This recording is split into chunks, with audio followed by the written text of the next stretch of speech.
What am I restoring? YouTube.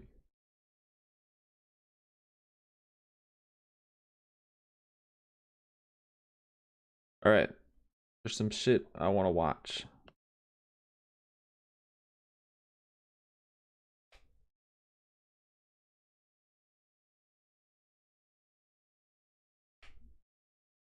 Mortal Kombat 12.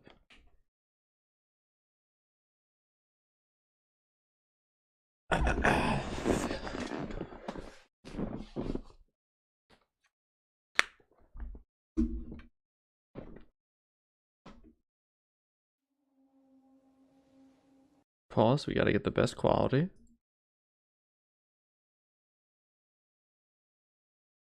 That's quality. Put this shit in 1080.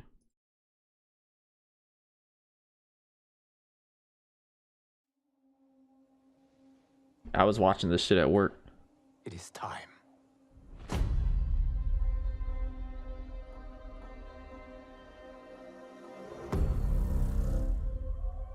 Time to wake up to a new reality. To a blank canvas that I have painted in with warmth and peace. Got Raiden. In my new era, the choice Liu Kang. is yours.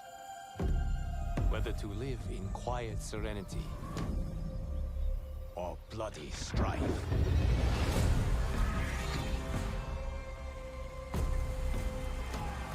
To dwell in joyous prosperity or bitter rivalry.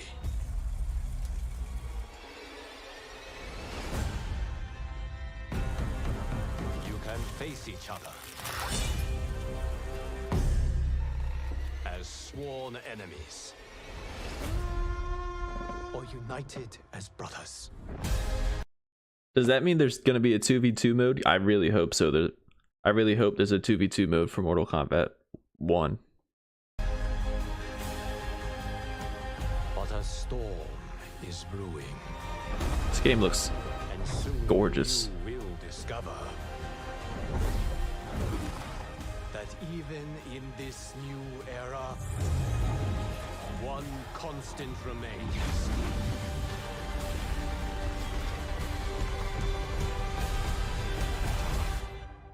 There is always something worth fighting for.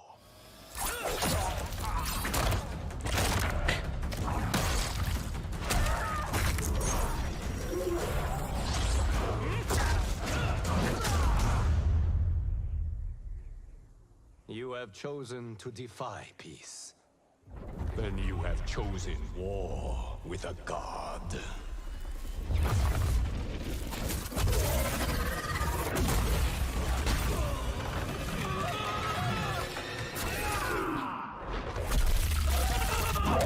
Dude, this shit gives me goosebumps. That fatality. Holy shit.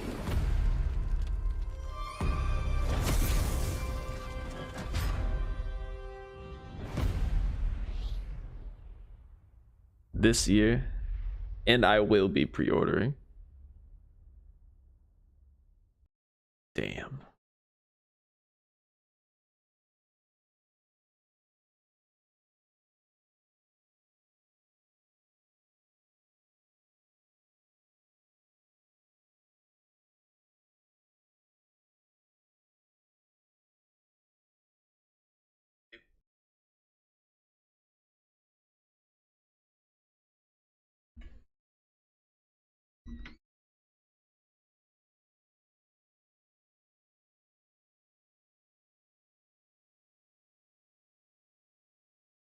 Watch, I miss the old Eidos.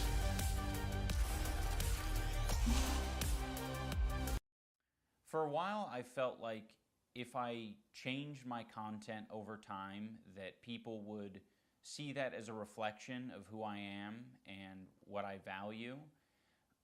But I'm starting to realize that that is a very weak and passive way to, run my channel and live my life. So I think it's, if I'm going to have the balls to go to Tana's fan meetup and say slurs at her and then make a video about how it's okay to say slurs. I think I should have the balls to make an apology video and take accountability for the mistakes I've made. So that's what this video is. I've realized that I need to be crystal clear about what I believe, so there's no room for ambiguity. I am responsible for creating a lot of hurtful and damaging content on this channel, and I've also created a culture of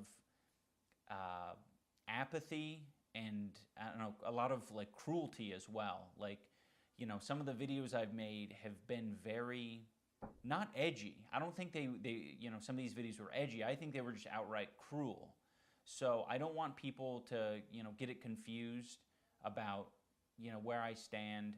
I have made some cruel, hurtful content, and I need to acknowledge that, and I'm really sorry that it's taken me this long to acknowledge it.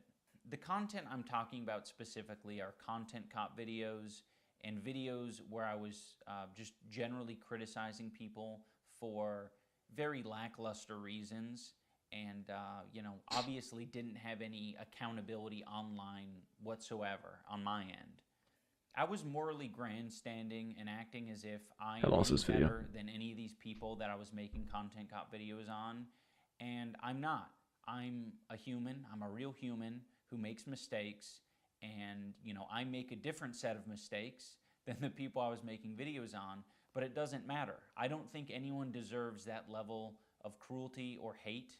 It's also indoctrinated a lot of people into thinking that this is an okay way to behave, and it's not. It's super irresponsible and shitty.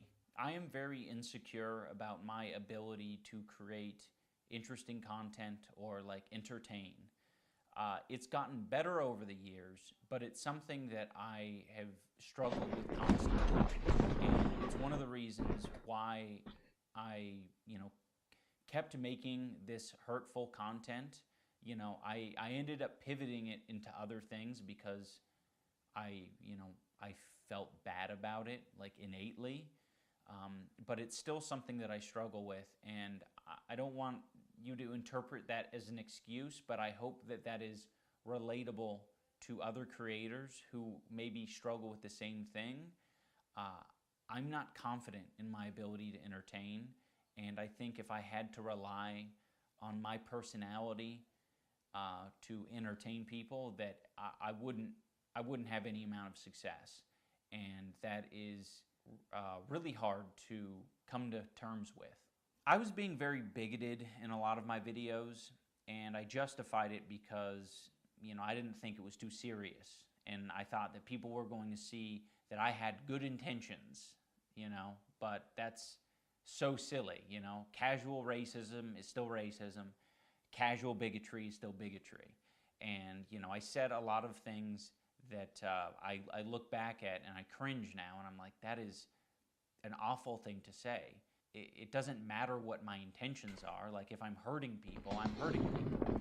And, you know, who the fuck knows what my intentions are? Like, sarcasm and, like, jokiness and jokey tone only goes so far, especially over the internet. Even in real life, that's, like, an impossible thing to know with 100% certainty.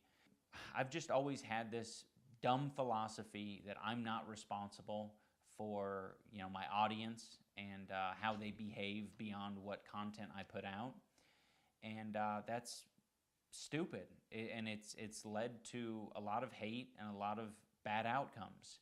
And I just want to make it clear that I am absolutely responsible for my audience. And you know, I guess if you want to, you know, look out for people who are red flags, it's definitely people who had my mentality that say, I'm not responsible for what my audience does. I know that this apology isn't enough. I've clearly done a lot of damage. You know, these videos have been up for a long time and have accumulated millions of views. I shouldn't be able to just make an apology video and walk away from it. This is something that I should live the rest of my life with, and I expect to. I've profited off of this bigoted content for years, and I've made a successful career out of it. And that's not right. I think that this is only a step in the right direction, and I know that a lot more needs to be done to even approach a life that I would think would be like acceptable. I am running ads on this video, and any revenue generated from this video, I'm going to match and donate to an organization that would have been particularly affected by the type of rhetoric that I've been spewing on this channel. And again, this isn't the end of what I'm doing. This is just the start. I don't feel like a lot of this content represents me as a person, at least not anymore. There was a time where it probably perfectly represented me because I was a nasty, apathetic, insecure person. Now that I don't feel like it represents me and I want to distance myself from it and keep it from, indoctrinating more people, I'd like to gonna do unlist something the and I videos forgot it. so that people, can access them still for whatever, purposes they might want to do that for. But it's not being proliferated on the website. I feel like that's the best solution, at least for the time being. And for anyone who liked those videos, I want this video to be an example and a lesson for you. You can like content, but you can also think that it's irresponsible and it's hurting other people.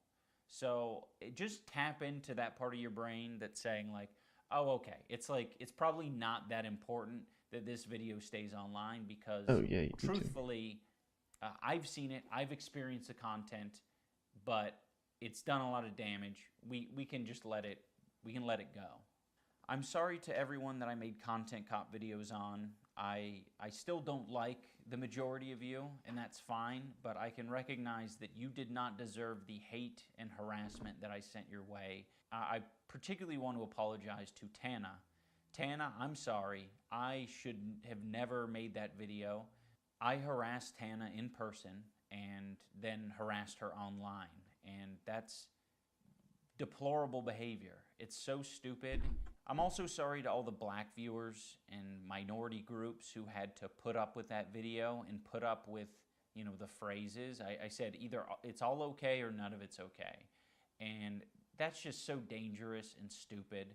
I have made content that I'm proud of over the years. It hasn't been as consistent as maybe I'd like it to have been, but there is a lot of content that I think had a net positive on the world, and I'm going to strive to continue on that trend. But again, I'm absolutely going to continue to make mistakes, but I want the mistakes to be a lot smaller and a lot less serious. I also want to give some clarity to the... Okay, the open world running around feels real good. Let me try some combat. Okay. We have single target. Alright, I got my defense. We can YouTube switch between the different chat characters open. here. We'll do a single target damage on YouTube the Studio. middle guy. Yep. post-fight speech that I gave. I mean, it wasn't a speech. It was a phrase. I was like, I know I'm not everyone's cup of tea, but I really do appreciate the support, and thank you for coming. That was addressing the people over the years that I neglected and I left behind. The people whose feelings I, didn't take into consideration. Those are the people who I was addressing as, I know I'm not everyone's cup of tea. Anyone who thinks that I should be shouting the N-word from the rooftops, I don't want to be your cup of tea. Now I want to talk about events and situations that have happened over the past 5 years of my life that have led me to the place I'm at now. One year I was at a convention and a bunch of fans were, wanting pictures, and this particular fan came up to me and said, I know you probably don't like transgender people, but can I, get a picture?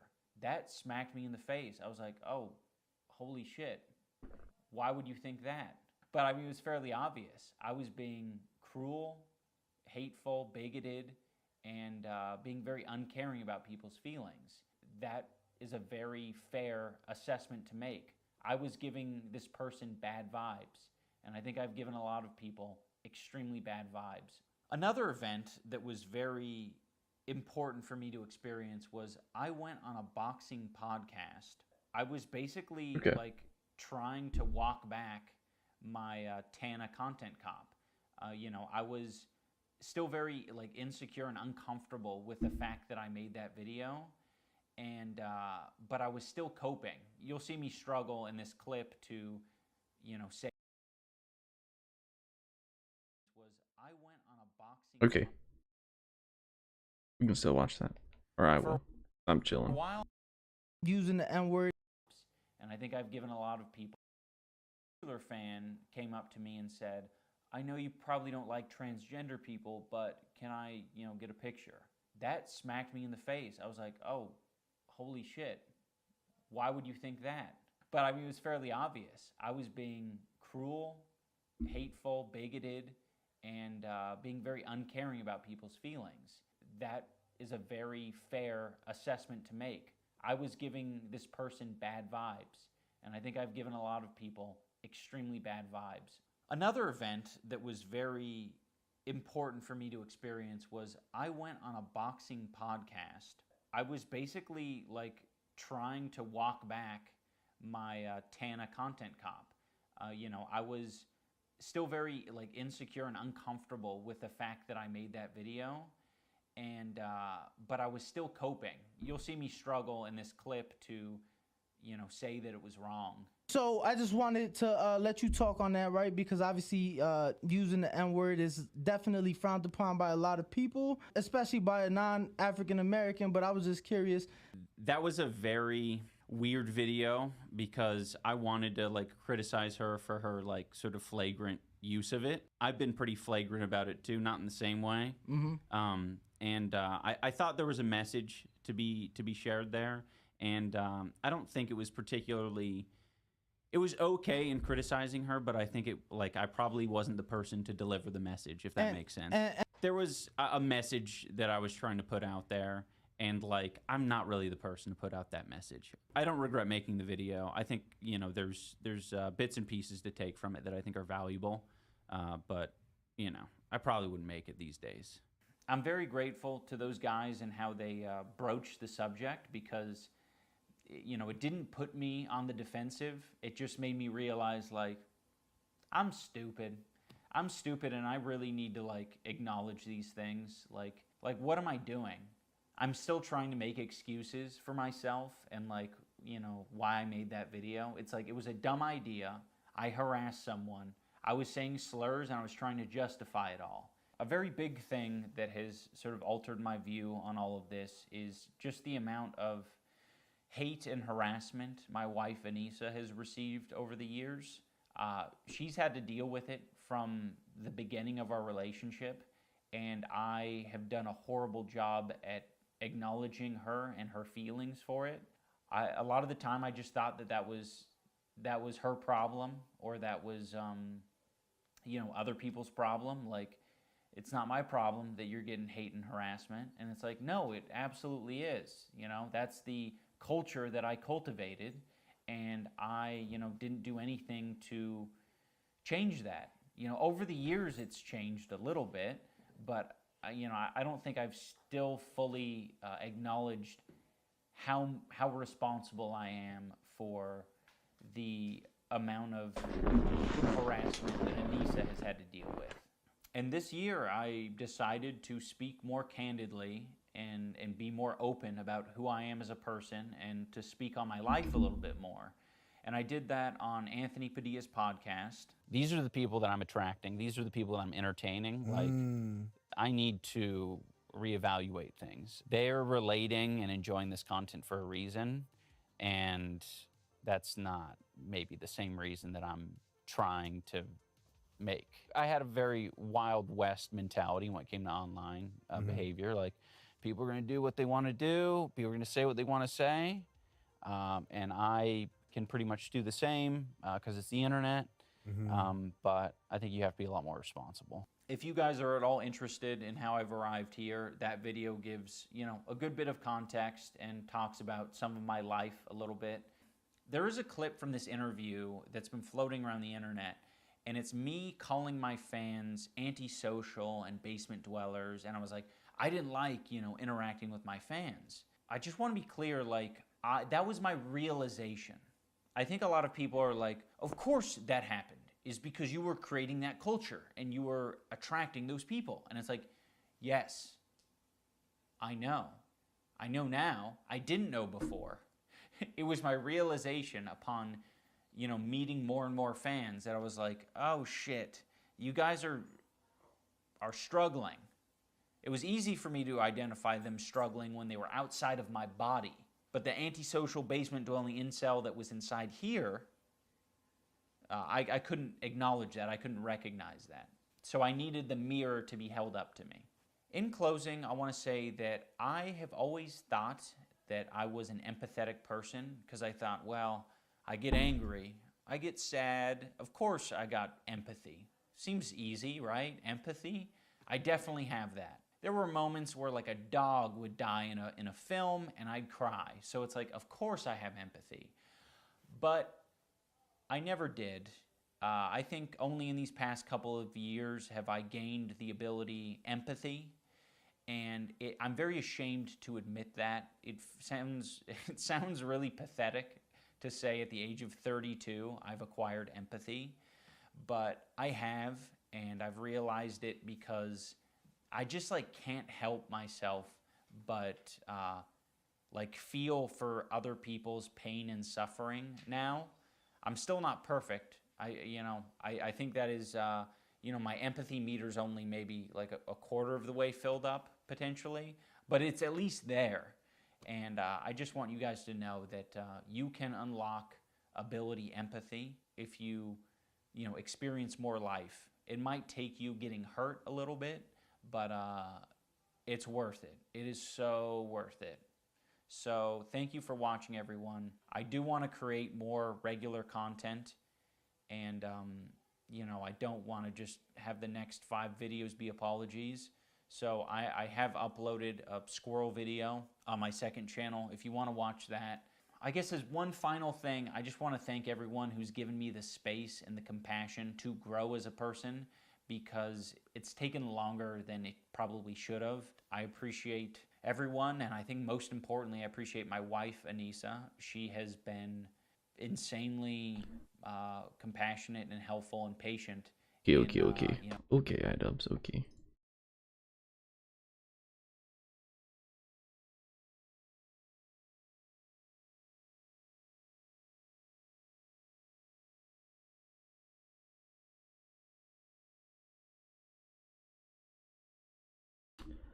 Did I change my title on YouTube? Is that is not what I want it to be.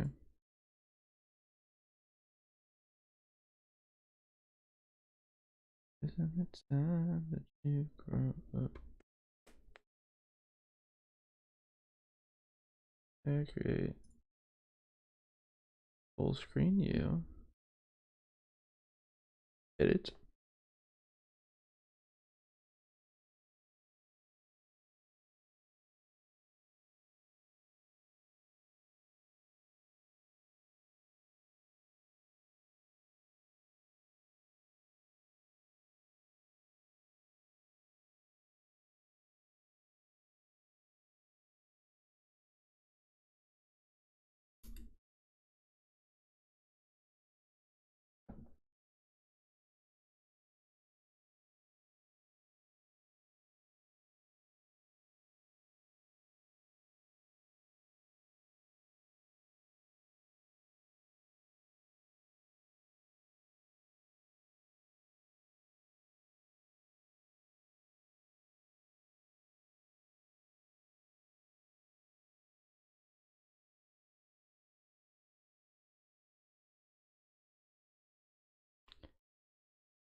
Okay, okay, we chillin'. Okay, okay, we chillin'. Mm.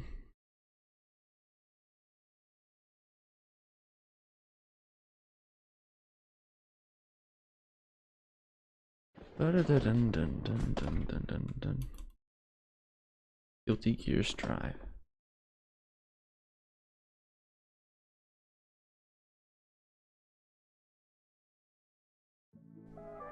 Take a ride on the Tic Tac, strawberry flavor.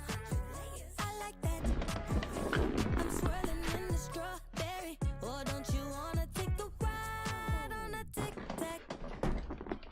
Alright, wait. It does say, would you like to take a ride on a Tic Tac? 68,487,109 child laborers under the age of 14. 18 million Wait, what? today's numbers. There are 68,487,109 child laborers under the age of 14. 18 million So you can tell, can you? Well, someone hasn't changed. What? What does that mean? 14 million child laborers? What does that have to do with this?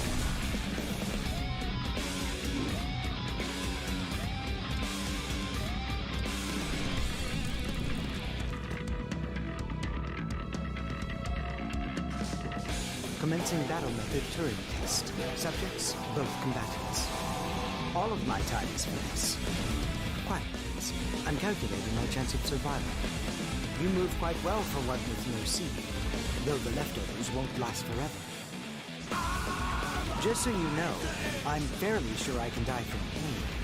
Yes, let's finish this. I think I'll turn this whole place into a vacuum. That was close. I nearly put out a star. If I give up now, will you let me be?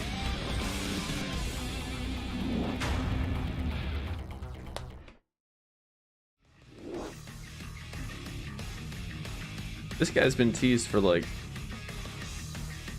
20 years, right? That stage looks cool.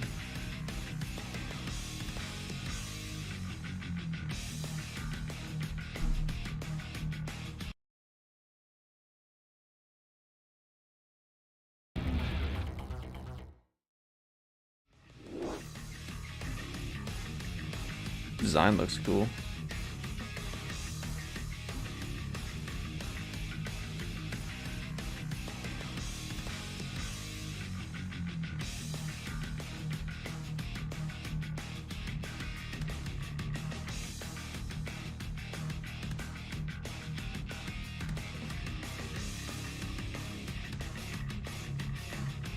More Daredevils. Oh wait, that's why we love this game. Okay.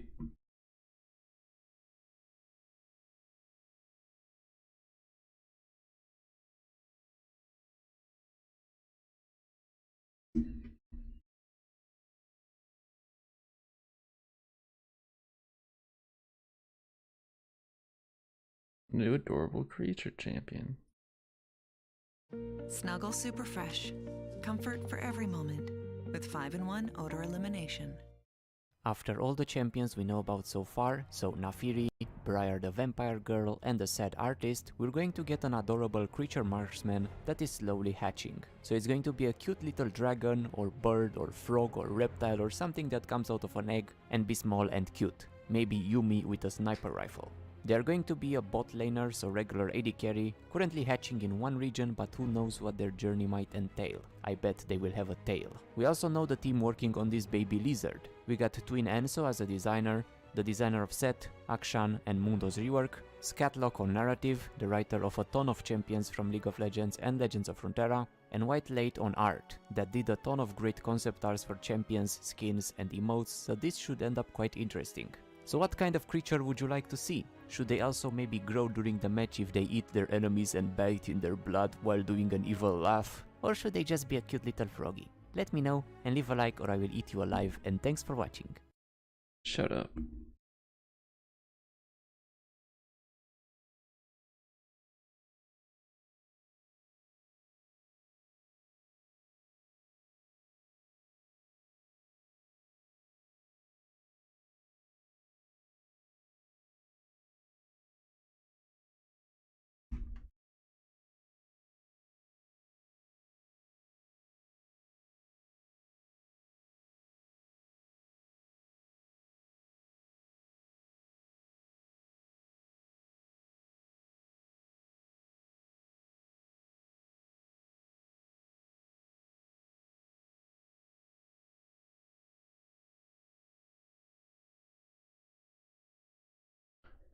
Looking for samples. I was raised in the mainstream culture where if you feel bad, you take something to make that feeling go away.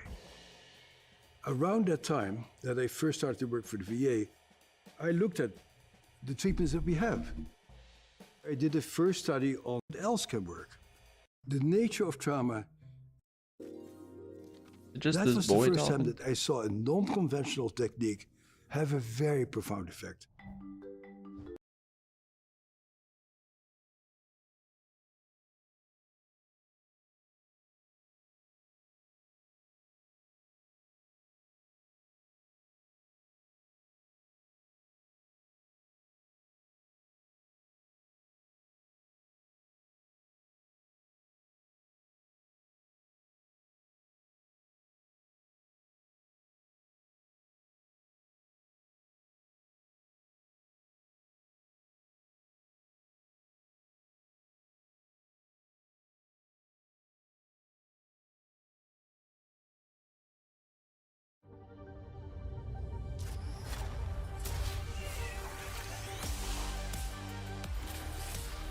In a developer update on the 16th of May, the game director of Overwatch 2, Aaron Keller, and executive producer Jared Neas would unceremoniously announce that development for the original vision for Overwatch 2's PvE mode had been discontinued. For those not aware, Overwatch 2 was originally justified with a fully standalone cooperative mode, which was advertised with having hundreds of missions, individual hero progression, and entire skill trees for every single character. This was the same company behind the legendary Diablo series, so to say they knew how to make a good replayable co-op experience is a pretty big understatement. The concept was so ambitious that the development of the Overwatch PvP side would essentially be frozen in time for 3 whole years, with no new heroes or major updates dropping at all. In March 2022, with the PvE mode still a long way from being finished and the PvP side being desperately starved of content, the team decided to decouple them from one another. The plan was to launch the updated PvP section with the launch of Overwatch 2 and simply postpone the PvE portion until it was ready for public release. It would eventually become clear that the team at its current pace would not be able to finish the development of the PvE in any reasonable amount of time. In fact, in the middle of last year, Aaron Keller would comment on how ridiculously ambitious the mode had become. The skill trees of every character would essentially expand each hero from having around 3 to 4 abilities to having as many as 40 to 50 talents, some of which were just as complicated as creating abilities from scratch. It was taking so long to transfer heroes into this PvE environment that in the scripting and design phase, it was actually longer than creating entire new heroes. Seeing the writing on the wall, the team decided to cut their losses, and instead of committing to spend several more years trying to finish the PvE portion, they would instead pool their resources into the already successful PvP offering, and commit to bolstering their live service ambitions. The gutting of the PvE mode had been devastating to the majority of the Overwatch community, but to be optimistic, this does however allow the PvP portion to thrive. In fact, in the upcoming Season 6 update alone, the team is planning to add a new support hero, an entire new game mode, 2 new maps, a PvE event, a hero mastery system, the Overwatch anniversary event, and a new cinematic. In no time in Overwatch's 7-year history has so much content been released so quickly. And if this is a sign of things to come, there is at least a small amount of comfort that can be taken from this admittedly devastating news. With all of this in mind, we should probably talk about how it came to be cancelled in the first place. And as it just so happens, we were lucky enough to speak to a Blizzard employee who could tell us what he knew. For obvious reasons, the identity of this person will remain anonymous, but we can say that although he wasn't directly involved in the development of Overwatch 2, he was very familiar with others who had a better understanding of what was going on within the team. In what might be the most unsurprising thing in the entire world, the very first thing he said was that the cancellation was, quote, a 1000% upper management executive issue. In the words of this employee, the decision to scrap the PvE was very much a decision motivated by Blizzard's profit margins, and that the success of Diablo on mobile, reportedly making over $2 million a day, shifted the expectations of the higher-ups at the company. To the suits, Overwatch 2's PvE mode wasn't going to keep generating money in the long term, and had become increasingly more irrelevant next to a live service business model. COVID-19 had already seen the project fall way behind schedule, and the PvE team had slowly been gutted to work on the PvP portion of the game. To make matters worse, the start of this year would also see an end to the employee work-from-home arrangements, something that was seen to not only be extremely popular among the team, but also necessary to keep pace for development. According to our anonymous source, the end of Blizzard's work-from-home policy led to a lot of the team outright quitting. This created a vicious feedback loop, where the PvE team were bleeding developers at a rapid pace, which would then cause them to miss development deadlines, which would further justify more staff either being moved to other projects or outright quitting. The anonymous source expressed great sympathy for the developers of Overwatch's PvE, something that had been in the works in one form or another for as long as 6 years. These developers did their absolute best with the cards they were given and desperately wanted to finish this very ambitious project, but just weren't given the tools to make it happen. Our Blizzard insider would go on to state that the NDAs within the company are the only reason that Blizzard hasn't imploded yet, and reiterated that management at the company is extremely poor. From what they explained, management simply kept starving the team of resources without shifting the expectations to compensate. Meaning when the time came to cut loose the PvE, it was technically because the devs couldn't meet their deadlines. From what the developer told us, although it was once possible to finish the project, management eventually made it impossible under their leadership.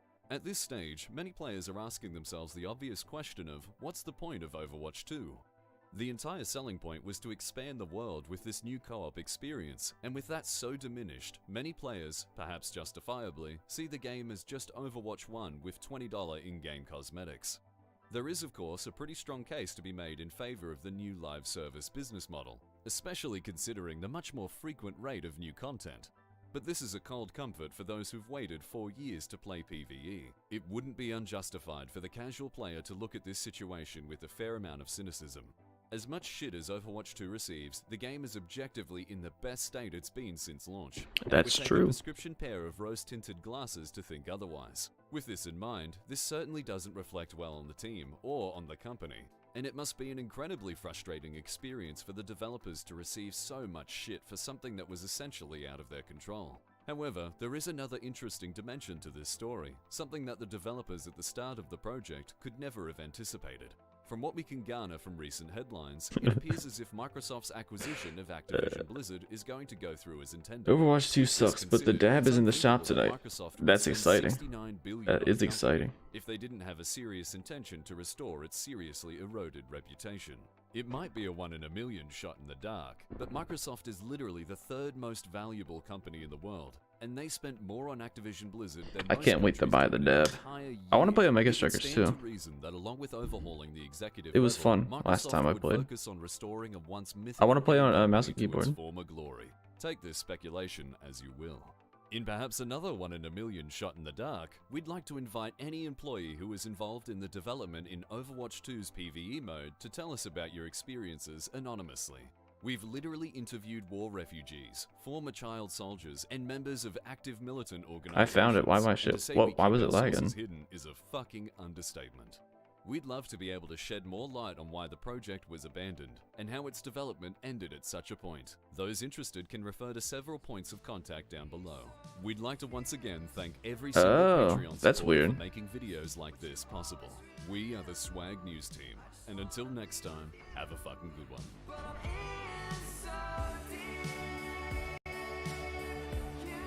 Dude, I unironically got like so much like React content and shit from just from like 20 minutes of YouTube. I got Mortal Kombat, I got Guilty Gear. That's pretty much it. I feel like it's crazy. Let's see where Omega Strikers is. Omega. It doesn't. Omega Strikers, 1K views. We can get clout here.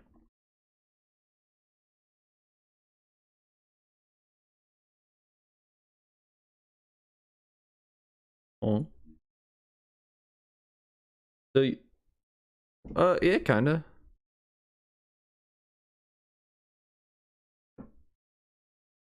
See my most recent TikTok, 600 views, not even an hour. Well, yeah, okay, so basically, I said, when Liu Kang fatalities Shang Tsung, I said, oh, this gives me the goosebumps, and I did have goosebumps, so like it wasn't fake, and then I said, could this imply 2v2 when Liu Kang says, or unite as brothers with Sub-Zero and Scorpion. That's pretty much all you need for a TikTok.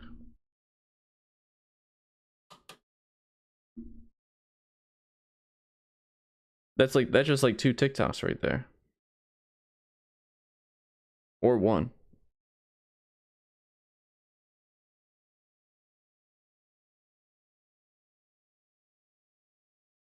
Dude, everyone got fucked except for Liu Kang. Liu Kang says, "I'm done with your shit." Hold on, I gotta watch that again. Dude, I probably watched it. I probably watched this trailer like maybe like 10 times at work. Like while the boss was roaming.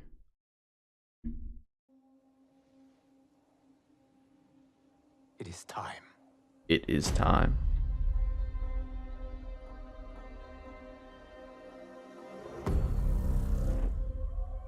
Time to wake up. To a new reality. To a blank canvas that I have painted in with Yeah, the warmth. characters they kill in this game, in this trailer, they're not even in. In my new era, the choice is yours.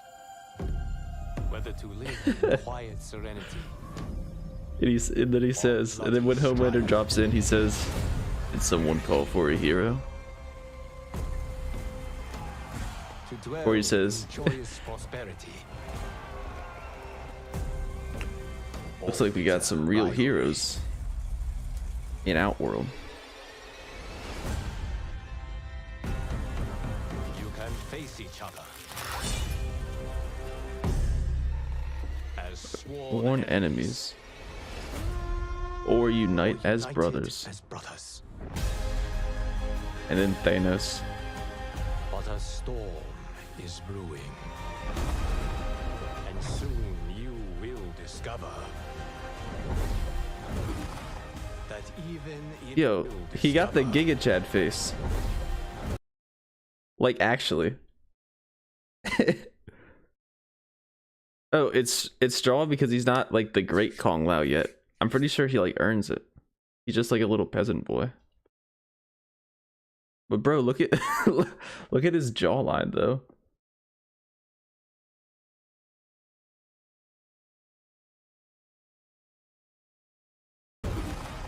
that even in this new era, one constant remains.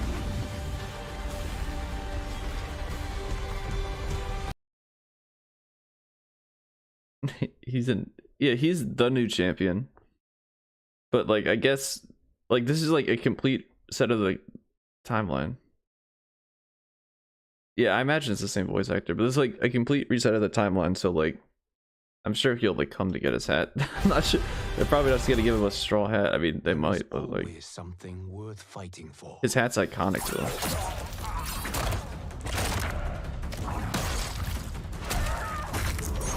He fucks them up. Liu Kang does fucking Shang Tsung's kick on him.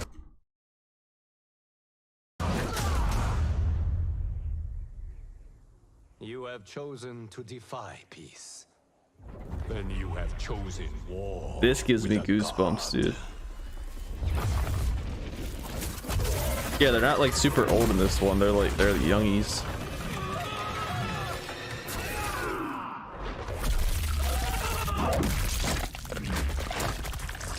Oh, it's so good.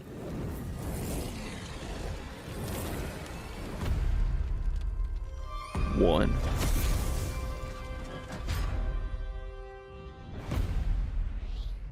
September 19th this year. And I will be pre-ordering for Shang Tsung. Even though I won't play him. Normally these games are like so good, like you just have to give them the extra money. Tomorrow at 10 p.m.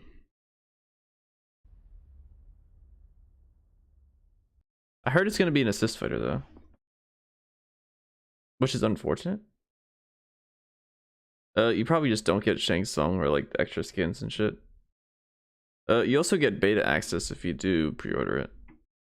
Which I would like to play. No, so typically for these games, in pretty much any pay-to-play game, is pay to play games are pretty much ran like free to play games, but you gotta pay for them.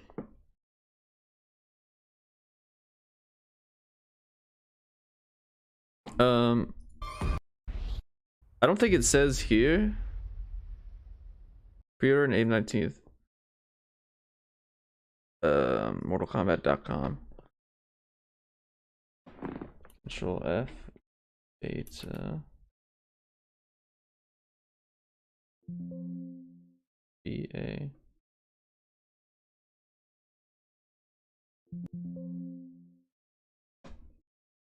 When is beta? I tried to Control F that.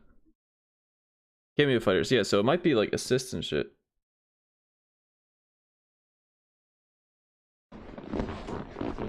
How to pay to play. I'm free to play, Andy.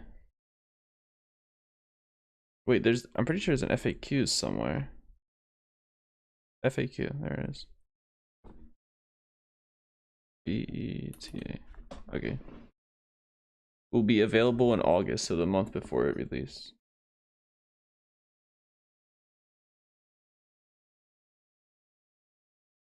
So in like 3 months. Yeah, there'll probably be crossplay. There might be 2v2, but like it's looking like it's gonna be an assist fighter, which does have me worried. Like, what if fucking like one of my characters is like an assist fighter? Hopefully not. Hopefully it's not, but it says it'll be available on everything. So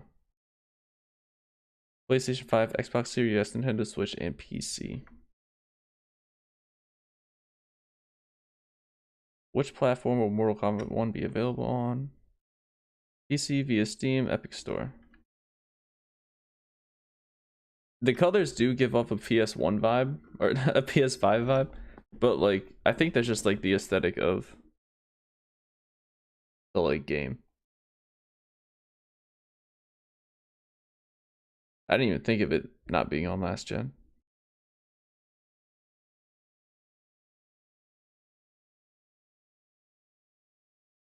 Wait, there's a... Yeah, where's the cameo shit?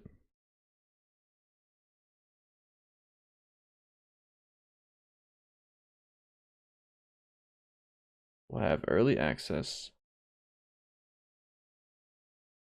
Okay, so if you pre-order, you get early access, right? Or is that when it releases?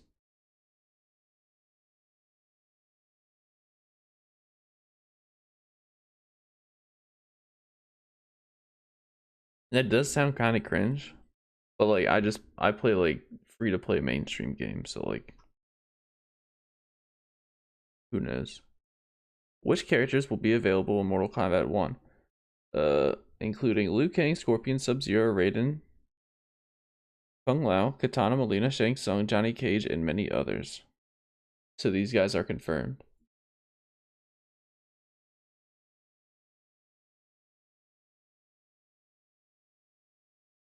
I see. So you can get your combos in early. I mean, I'll pre-order it. I loved Mortal Kombat 11. I got into fighting games, Mortal Kombat 10. Guilty Gear is amazing. Oh, there's a new Guilty Gear character too, which is not like Mortal Kombat, but like obviously. He's like the character they've been like hinting at for like 20 years. He looks like a D&D wizard, or he looks like he plays like a D&D wizard.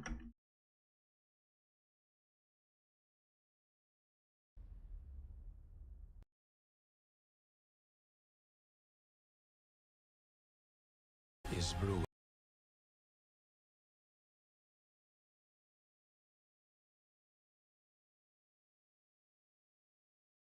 Fuck, I can't zoom.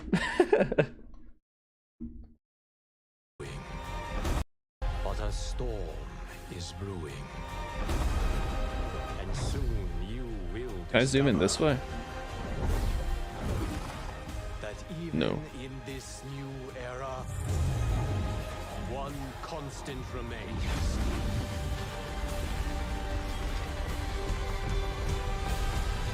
No shit. Well, Mileena is a Mileena or whatever. Mileena, she's a clone of Katana. So like something worth fighting all she got different is the mouth.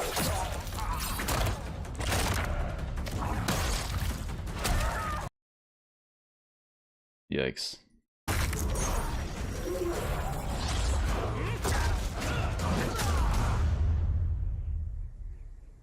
You have one constant remains.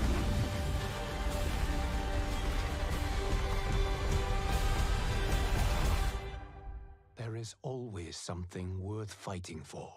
It is meme worthy. I don't know what the meme would be though. Like me showing up to the bro's house 3 hours late. that's like a normie meme though. You have chosen to defy peace.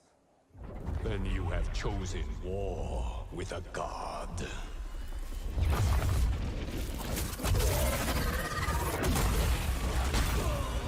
It's so good.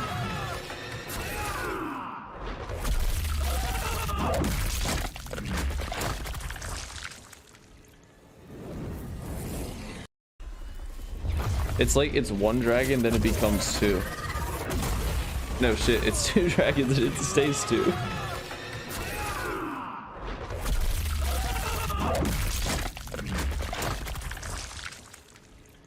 Dude, that's what I was saying. I was telling Rue it. I was explaining the lore to him. He said something funny, but I forgot, and I'm like, Rue, you're Liu Kang. But then, like, he was doing his Rue thing and just like not like acknowledging that I was there, even though I was just talking to him about it.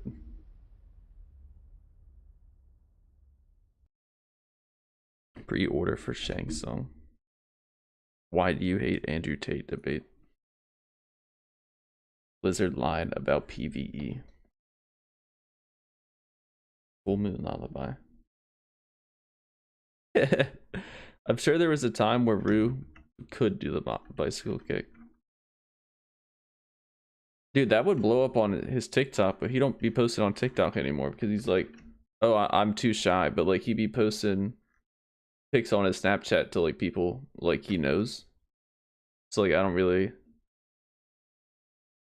know why he's shy about.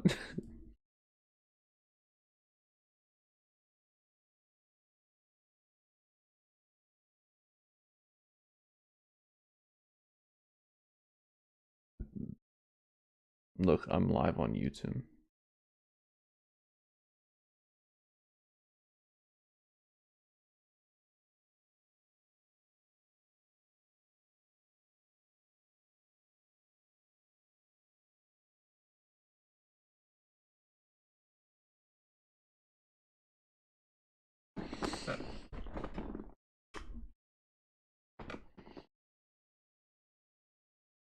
Yeah, I know. Like his reasoning is inconsistent.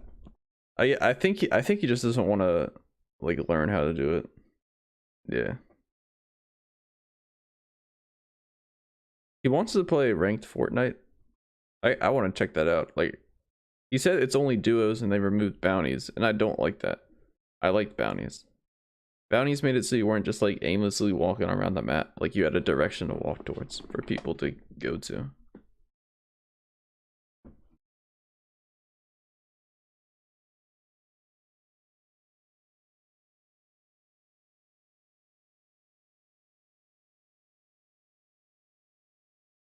Alright, I'm ready to play some games. I'll probably stop stream so it's short.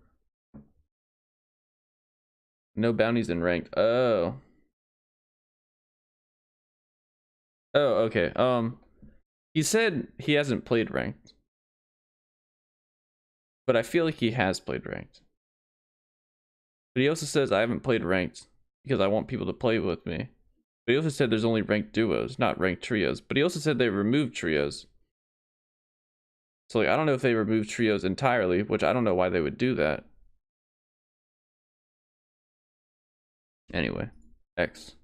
What's up, Lulu? I'm gonna join the Discord call. I'm just gonna